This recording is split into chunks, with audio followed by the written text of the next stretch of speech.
Bishop of Lublin. Since then, he is also the Grand Chancellor of the Catholic University of Lublin. Archbishop Zycinski has been member of the advisory board of the John Templeton Foundation and is currently member of the Philosophical Committee of the Polish Academy of Science in Warsaw and the European Academy of Science and Art in Salzburg, and also of the Russian Academy of Natural Sciences, as well as of the Pontifical Council for Culture and on the Congregation for Catholic Education in Rome. So a lot of things. He is professor of philosophy of science at the Pontifical Academy of Krakow, where he is also the dean of the Faculty of Philosophy. His research fields are philosophy of science, relativistic cosmology, history of science, and the role of Whitenian process philosophy for Christian doctrine.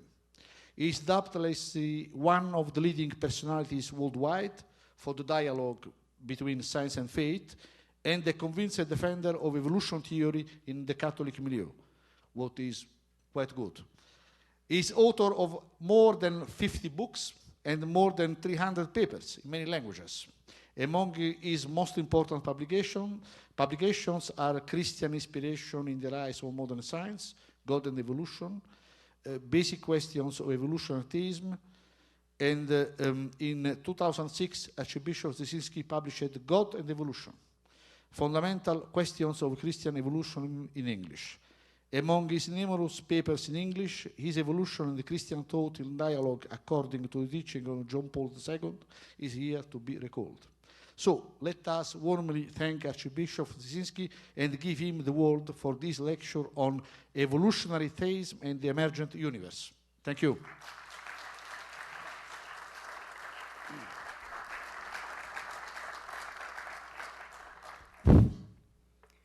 Grazie, Gennaro. Thank you for your presence. And I'd like to thank especially for the organizers of the conference. It is so important for the dialogue between science and religion, inspired by the famous letter of John Paul II to George Coyne. This dialogue between theology, philosophy, and science is not always understood. So I'd like to thank you for your understanding and your openness. Thanks a lot. And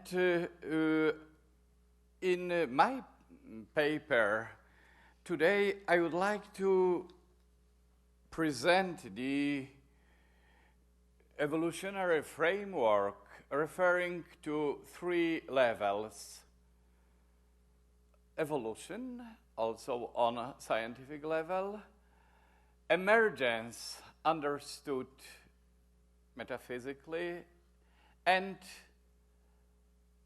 divine creator, with final reference to theology, to biblical text. But it will be only a short reference, so nobody is obliged to share episcopal views or episcopal feelings. I would try to be as rational as possible in philosophical arguments without reference to the revealed text. And in my presentation, I would like to determine the semantic context, semantic content of the terms that are very often misunderstood as chance, directedness, design, teleology, teleonomy. These terms that are interpreted in various traditions in a different manner. In one of the recently published book, the synonyms that are used are chance process and Darwinian process. So in such terminology, there is already a strong philosophy. And in trying to overcome the ambiguity of certain expression, I would follow the intellectual approach of Professor Simon Conway Morris, who is present among us. And in one of his recent publications, he criticized a mixture of ignorance and ridicule that is found in many publications dealing with philosophical comments to the theory of evolution. Just to refer to such misunderstanding, I would continue what was said yesterday night by Professor Miller. Michael Behe, when in 1996 proposed the hypothesis of the so-called intelligent design, he claimed that the hypothesis would be one of the greatest achievements in the history of science that could be compared to the discoveries of Newton and Einstein. This opinion was supported in 2004 by William Dembski, who in the Design Revolution identified the evolutionary designer with God. And it is an important problem because many Christians try to defend both the presence of God in the evolutionary processes and the hypothesis of the intelligent design.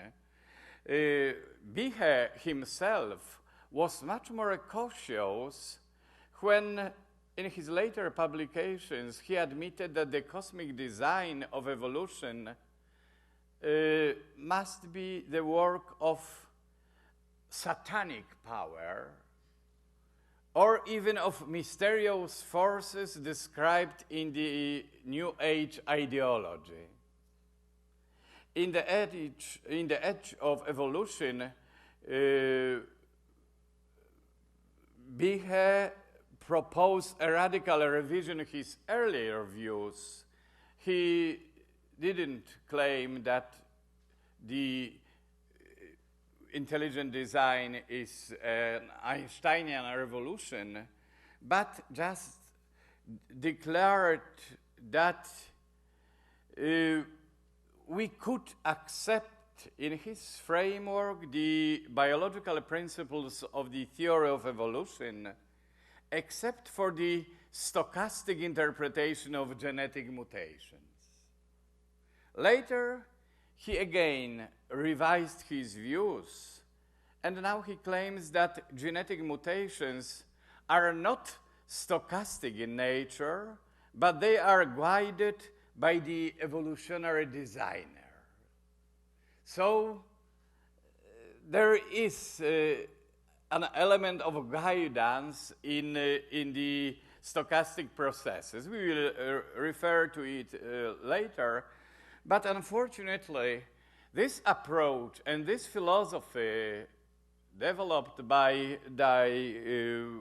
Behe and his supporters is so popular that it was a pain for me to find new publications by the Catholic Kolbe Center for Study of Creation, founded in Woodstock, Virginia, 9 years ago.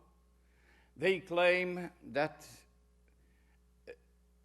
our Earth is less than 10,000 years old, and they defend the intelligent design.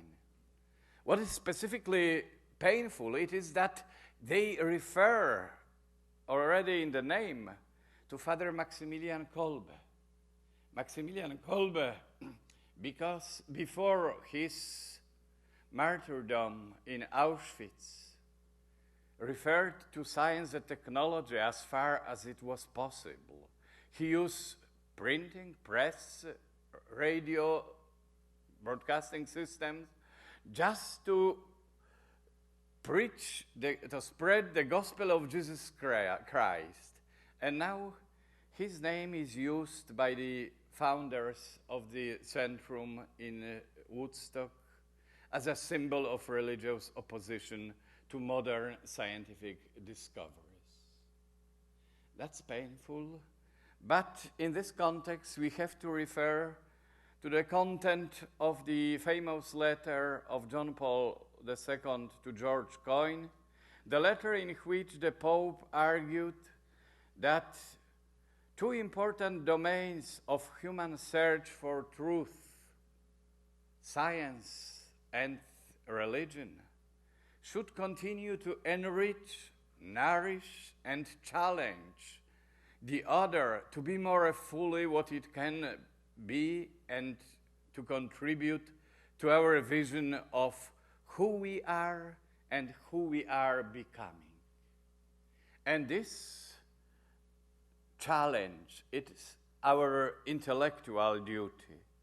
And in the context where some authors argue that to defend Christian interpretation of the process of growth of nature means to defend the intelligent design, it is enough to refer to a new paper published in anthology Darwin and Catholicism by Nicholas Rescher. Rescher, in spite of the differences of interpretation, emphasizes that there is no conflict between, maybe better, that there is no necessity to accepting both Christian vision of the evolving nature and the basic content of the design argument.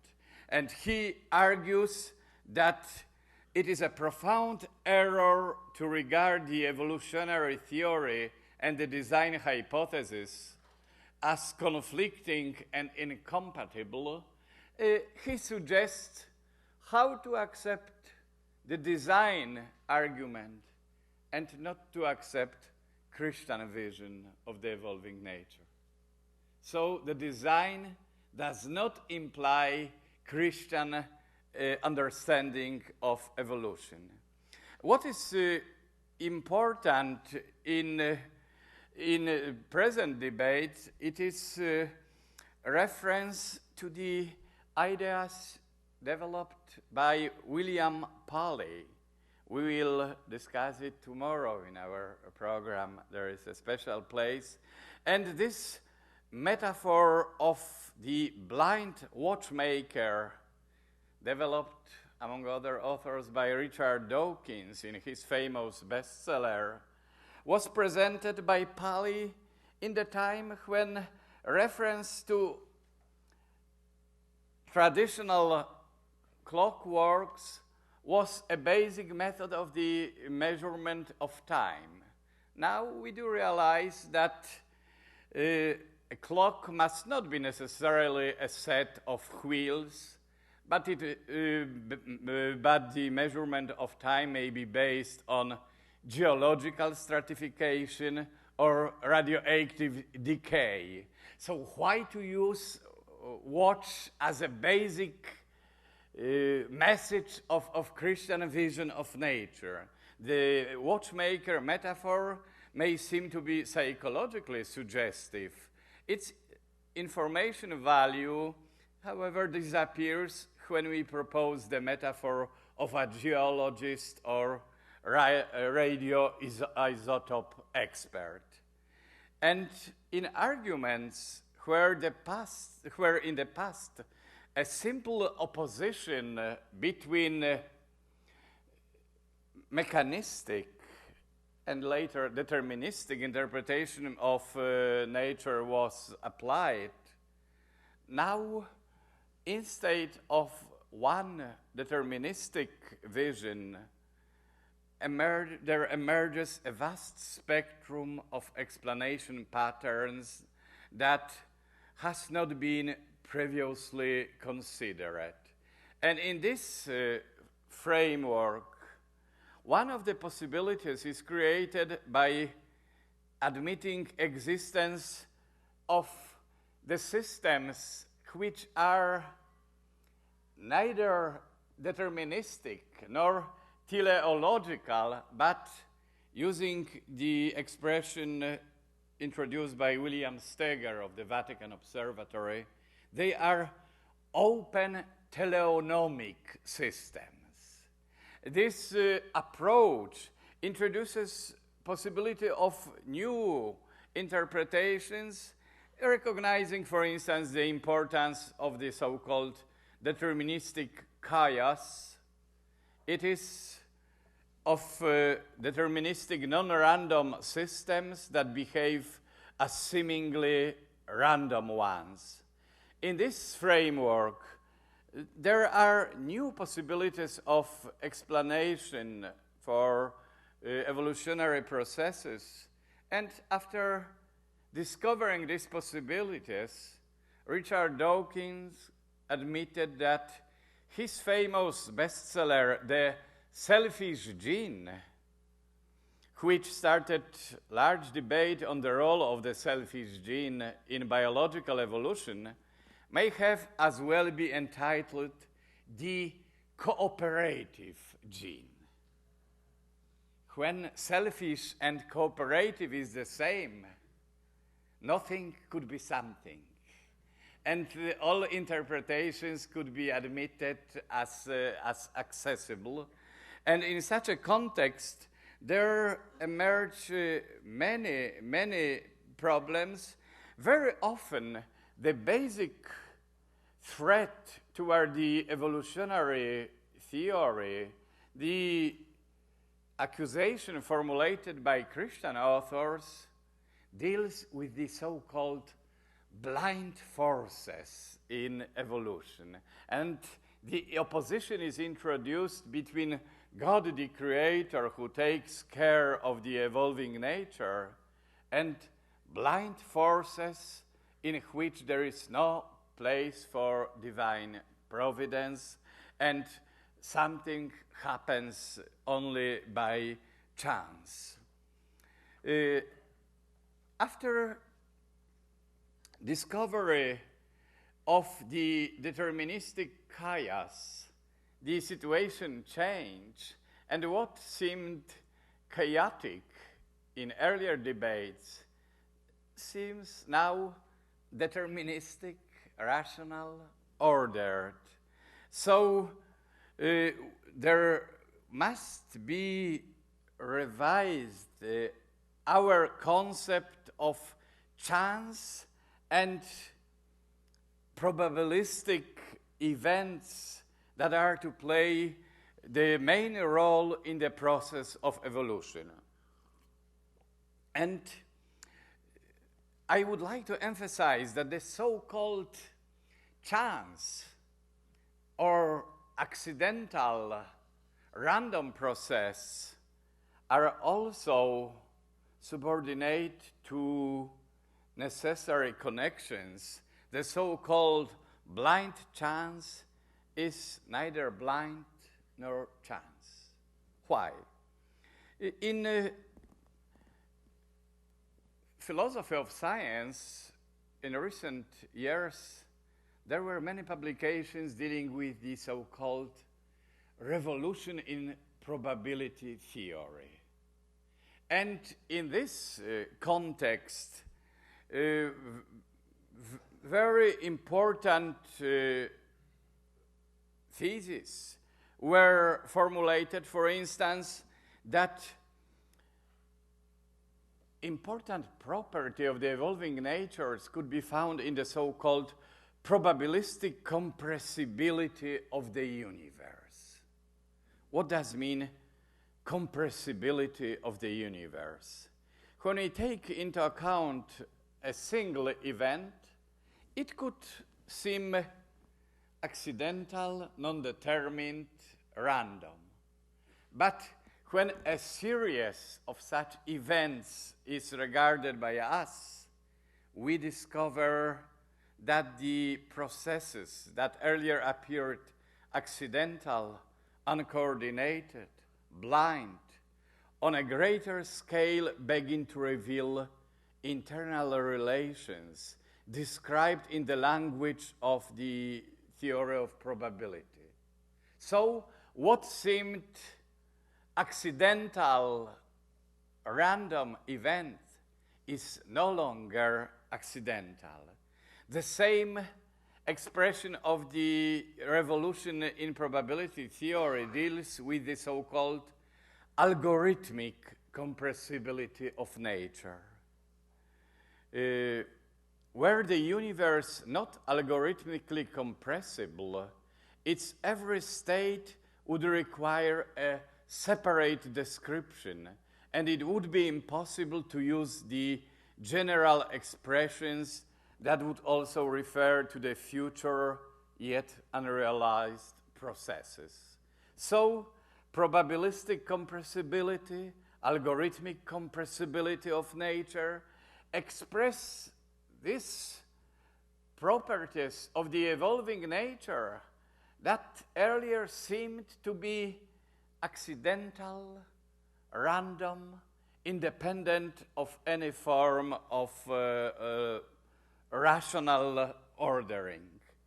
And in contemporary comments, many authors emphasize that the important property worthy of philosophical research deals with the possibility of mathematical description of nature, and these manifestations of natural order that didn't fascinate William Paley, but are very important for our generation. So considering metaphysical and theological aspects of the problem, it should be noted that from the vantage point of theology, speaking of the role of blind chance in evolution does not make sense. Why? The expression is deprived of theological meaning, as it seems to suggest that God, the Creator, loses control over a certain class of events considered accidental. It is illogical, theologically incorrect to suggest that there are physical processes without divine control. And in such a context, no physical processes could be regarded as blind results of blind forces. And there are many authors who emphasize that the nature on its basic level is expressing the probabilistic order generated by stochastic relations, which until recently have been believed symptoms of disorder. For instance, John Barrow, Michael Heller, Joseph Silk seriously consider a possibility that the probabilistic relations at the deep level of nature may underlie the mathematical symmetries and universal laws that physics describes at higher level. In this framework, the fundamental law of nature would be the cosmic game of probabilities. What seemed blind 50 years ago now is to generate the basic ontological structure of nature.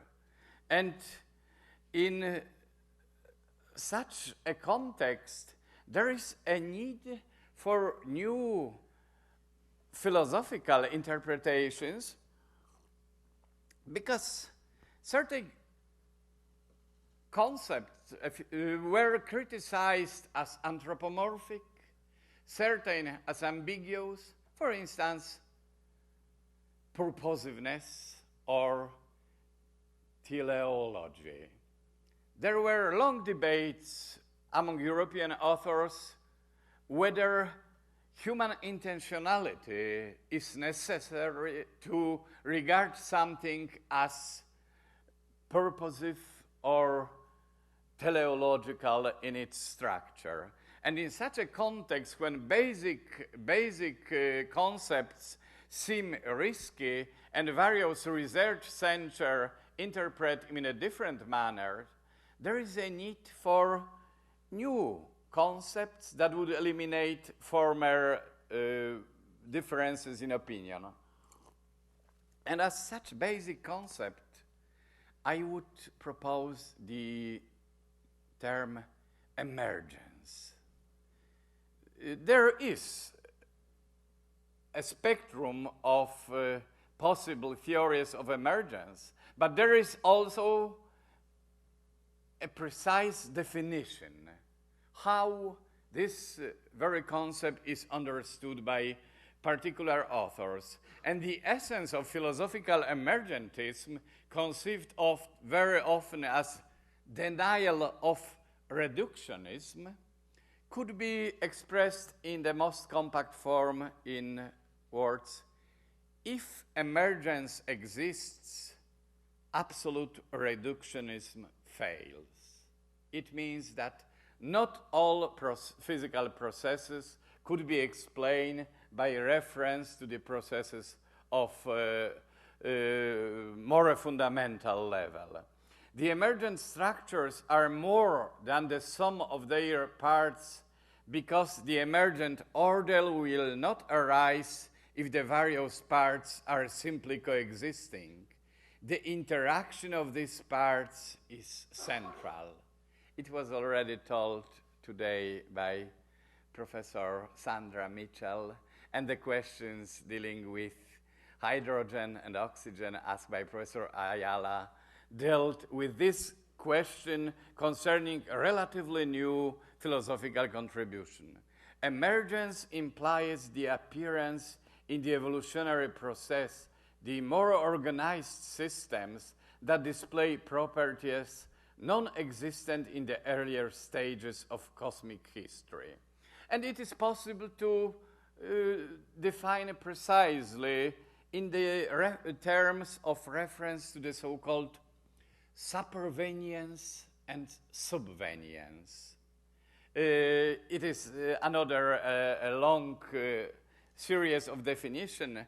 The subvenient level of being is a necessary but insufficient condition for the occurrence of the properties recognized as supervenient. The relation of supervenience is treated as asymmetric and transitive. So at least we have the precise definitions that didn't function in the set of many former philosophical terms dealing with metaphysics of evolution. In the evolutionary process of the cosmic growth, we observe the particular stages of cosmic and biological evolution, the emergence of physical particles from vacuum fluctuations as a possibility provided by many authors, the emergence of stellar objects, the emergence of carbon-based forms of life, the emergence of human psychism. These processes could be described in philosophically neutral terms of philosophical emergentism. So the question is, when someone accepts emergentism, is he necessarily a Christian? And my answer is no. First, positivistically minded authors could accept emergentism as a neutral philosophical commitment, and they only confirm that in the process of the cosmic growth, the new structures appeared much more sophisticated, much more complex, but it is not necessarily to be explained by God. The problem is that such positivistic interpretation does not satisfy too many authors, because it is reduced to the statement Emergence is emergence, and nothing more could be said. So, much more attractive is the interpretation in which the cosmic emergence of new structures is explained by reference to the rational structure of the evolving world.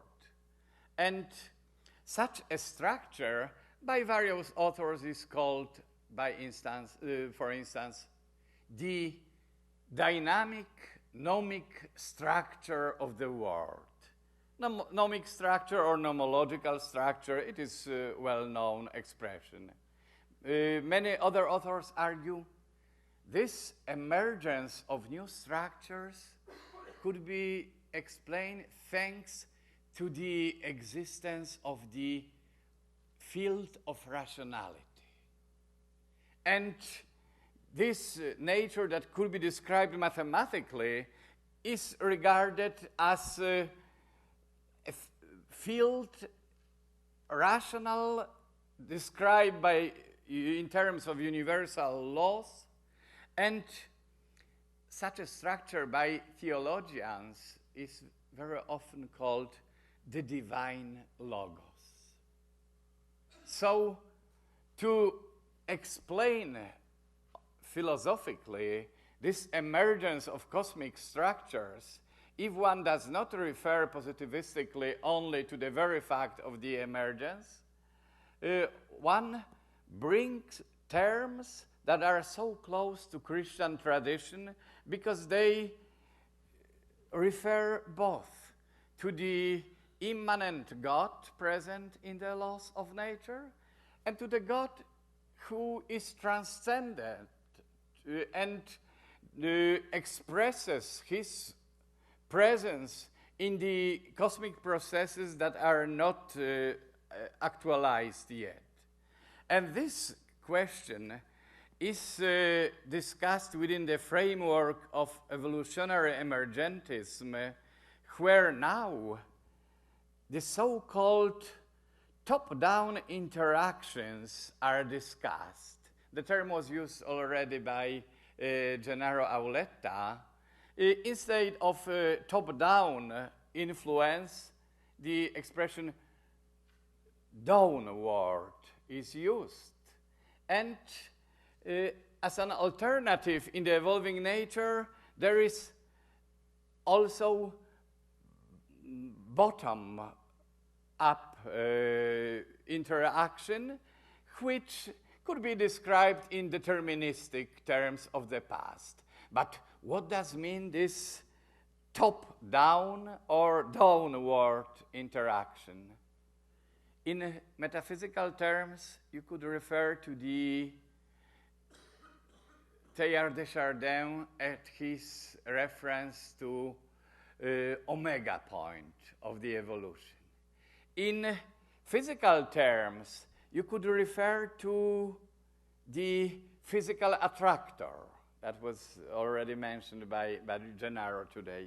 And what is important, it is the level of interaction in the nature, not only in deterministic influences, but also interactions in which physical states that are not actualized yet, or physical integral structures seem to influence on the evolutionary processes.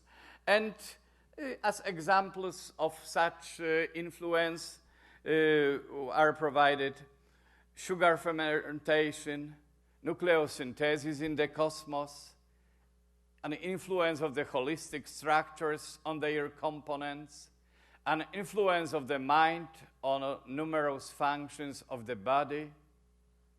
And among the authors who developed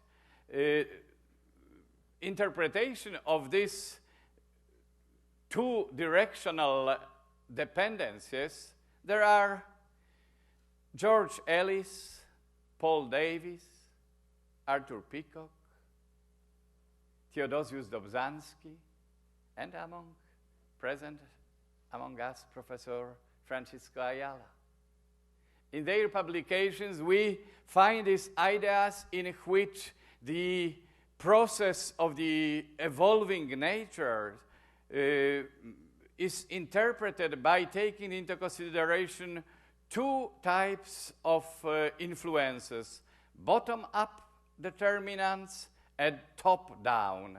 And in this framework, George Ellis, the famous author of publications on singularity theorems in a relativistic cosmology, expresses his view that reductionism is nothing but a symptom of intellectual fundamentalism. The former being an attempt to reduce human personality, morality, culture to the level of physical, biological phenomena seems unjustified, too optimistic, and to explain this process of evolution, we have to refer to the attracting role of the invisible structure of the evolving world. Tomorrow, Professor Simon Conway Morris will speak about convergence. To explain convergence, where particular processes seems to be referred to the states that are not physical yet, but could be mathematically described. It is just confirmation of this approach. And in this framework, the special role of rationality is recognized. The rational structure of the evolving world is not an accident, not a product of blind chances. It is something that was mentioned by Benedict XVI in Regensburg in his famous lecture. But unfortunately, there were few people who noticed this comment on rationality. Most of them focused their attention upon critical phrase dealing with Islam, when the Pope developed an argument that action contradictory to the principles of rationality is inconsistent with the nature of God. God is always rational. His presence in nature is expressed in rational structures. So in this framework, extra naturam nulla salus. There is no salvation outside of the created world, at least for us, human beings. An evolutionary descendant of an amoeba has been endowed with extraordinary gift of reflection and also with a possibility to participate in God's life. And to conclude, in this presentation, I present how consistent is Christian and scientific vision of evolution. But the problem is, what is inconsistent? What creates a problem for us Christians in the theory of evolutionary explanation of the world? And in my opinion, the most difficult phenomenon is the phenomenon of suffering. How to explain that in the process of the evolution, when amoeba transformed intellectual possibilities into Einstein's mentality, there is an universal feeling of suffering. And to tell about the rationality field to a mother who lost her only child is something psychologically too difficult. How to explain that God in the evolving world created us as human beings immersed in suffering? The first reply is, what kind of alternative was for God the Creator? If we had an opportunity to choose, and instead of our present condition with suffering, to be human beings with quite different biological properties, psychic properties, for instance, with life based not on proteins but on plastic, and plastic people ever smiling, watching TV, having no intellectual problems. Yes, sometimes it is already actualized, unfortunately, sometimes. But I don't think that it is our dream, that it is our intellectual challenge. So the problem is whether an alternative world without suffering, with the plastic people, would be better than ours. The second problem with which I conclude, it is the importance of suffering expressed in Jesus' cross and death. The question in theology is called the kenosis of God. The significance of the kenosis of God was emphasized by John Paul II when he wrote about this in Fides et Ratio, that it is one of the most important problems of theology. What does means kenosis? It is emptiness of God. God who emptied himself, humbled himself, and became obedient unto death, even death on a cross, wrote St. Paul to the Philippians. And what was important? The Jews expected for triumphant Messiah.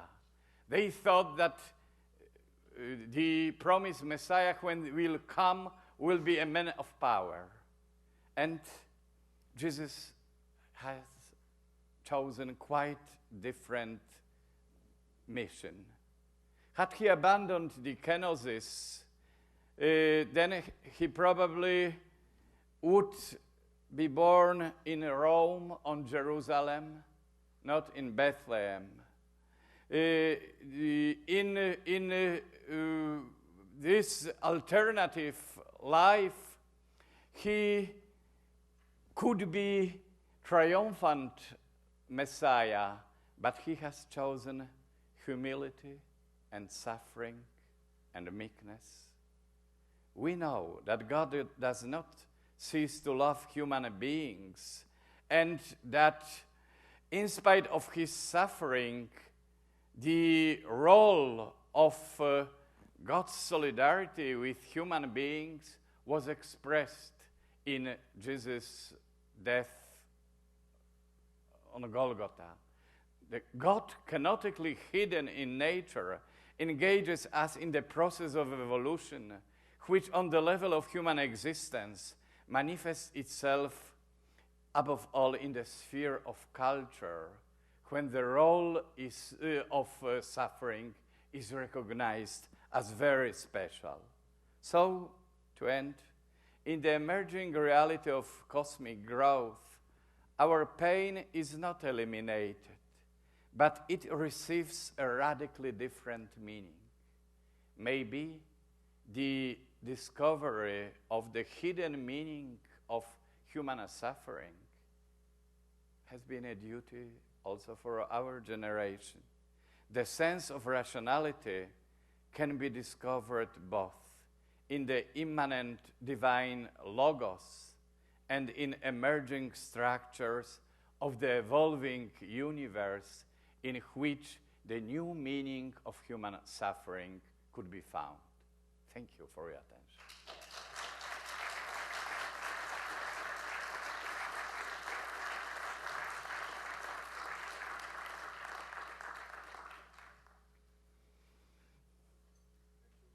For this very stimulating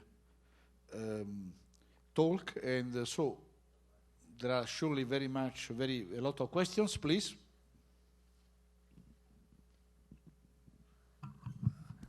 Thank you, Archbishop Joseph. I wanted to go back to one of your the initial part of your talk when you were discussing chance and an accident in nature. And you were saying how that was often misunderstood. And you made the comment that from a theological point of view, there's no such thing as blind chance, because that would mean God was not in control. And I wonder whether you might be willing to tweak, as we say in colloquial English, that a little bit, to say that God is in control in that God causes chance events to be chance events. He causes accidents to be accidents. And what is incompatible with theology is not chance in nature, but chance as the ultimate explanatory principle in nature. Yes, I personally am convinced that there is no explanatory role of chance. It could seem that there was an accident, that it seems for us as a chance of the crash of two atoms, for instance. But from physical point of view, the laws of mechanics were well determined, and it is the case in any situation. So I don't believe in such a vision that God, anthropomorphically speaking, would say, okay, I will not pay attention to the world. Let it happen what is to happen. He knows. He is the God of providence. But in our human perspective, we don't know what are the ultimate dependencies between the events, and we cannot recognize that something that seems accidental is dependent on particular physical laws. But for me, this experience of accidental or pseudo-accidental structure of nature could be also philosophically useful, because when we speak of contingency in metaphysics, it is the recognition of something that doesn't appear as necessary, but is contingent. And whether it is contingent or necessary from physical point of view is one question, but for God, all the universe is contingent. Maybe the laws of mathematics are necessary, but at least relative to a system. And they don't function beyond this system. So I would not refer to God, this concept in which he excludes his control over a certain class of event, but accepting the divine logos present in the evolving nature, I would distinguish differences in our human perception of these events.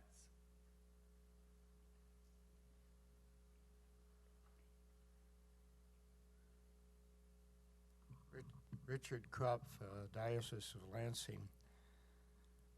As a Teilhardian, I guess I could say I'm a theistic evolutionist, but sometimes my conscience bothers me, and I wonder if I'm doing anything different than being a deist in a Darwinian universe. Is that any different than being a deist in a Newtonian mechanical universe? How should I see what I'm doing? Yes, I would say that this is a very important comment, because sometimes we present a particular theory as a necessity even for God. So let us be just theologically, and let us recognize that God must not have followed the Darwinian scheme of evolution, and God didn't have created the world according to the initial singularity theorem or Big Bang theorem. God could have chosen the large spectrum of possibilities, but our duty as responsible for truth is to recognize which one of these theories seems to be most justified. And in such a context, I would say that Teilhard de Chardin, for many Christian authors, seems attractive. But I know many scientists who dislike his jargon. And they say, why he speaks so much? When one could use one sentence, he writes one chapter. And this is criticized by the authors who do not like the form. But there is another question of form and another of essence. Sometimes we are fascinated by particular authors or by particular theories. Pius XII was so fascinated by Big Bang theory that in one of his statements to the participants of the audience, he wanted to introduce reference to Big Bang as almost the church teaching, because used by the Holy Father. And it was Georges Lemaitre who told him that it wouldn't be correct. So there is this large spectrum of possibilities in which we should not exaggerate with our personal preferences, but on the other hand, a form of exaggeration is very human trait. And Dominique Desmarais told me that when he had a paper to French Academy of Sciences, and he spoke of Georges Lemaitre model of the universe, and he mentioned that Georges Lemaitre was a canon. Later in the discussion, nobody paid attention to the model of evolving universe, only to the very fact that even canons could contribute to the relativistic cosmology. So it is this psychological factor that plays a role in our search for truth, and we cannot eliminate it as non-important.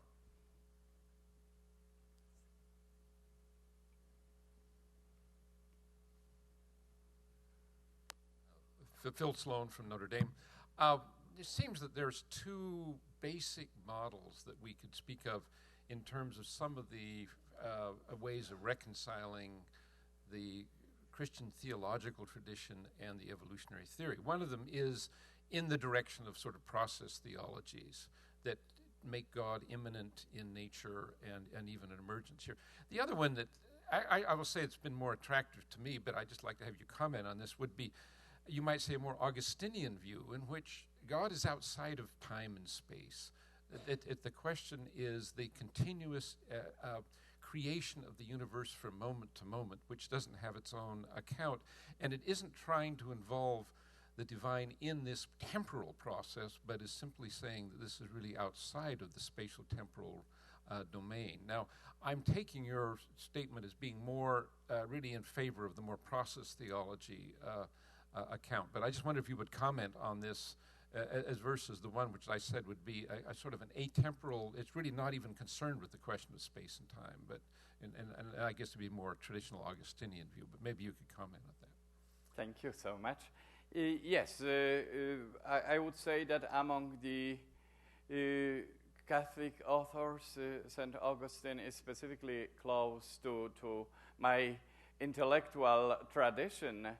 But on the other hand, we have to remember that rationes seminales at Augustine interpretation of nature refer to potential factors. And this potentiality is used by several authors to describe what I called the field of rationality. Instead of field of rationality, potentiality field is used by several authors. So there is a kind of reference to St. Augustine. The problem is whether it couldn't be better if we refer to process philosophy, process thought, that maybe from the divine perspective, the difference between Whitehead and Augustine is not so deep, and maybe their approaches could be reconciled in a future interpretation in which both the dynamic vision, because it is a necessity, nobody would accept today the stable universe close to Parmenides patterns, that the dynamic growth could be reconciled with the Augustinian terms. Maybe.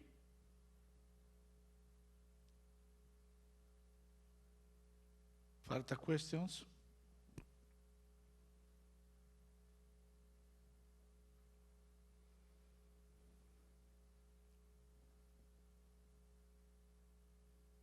We exhausted the problem and the listeners. Okay, let's thank our distinguished speaker.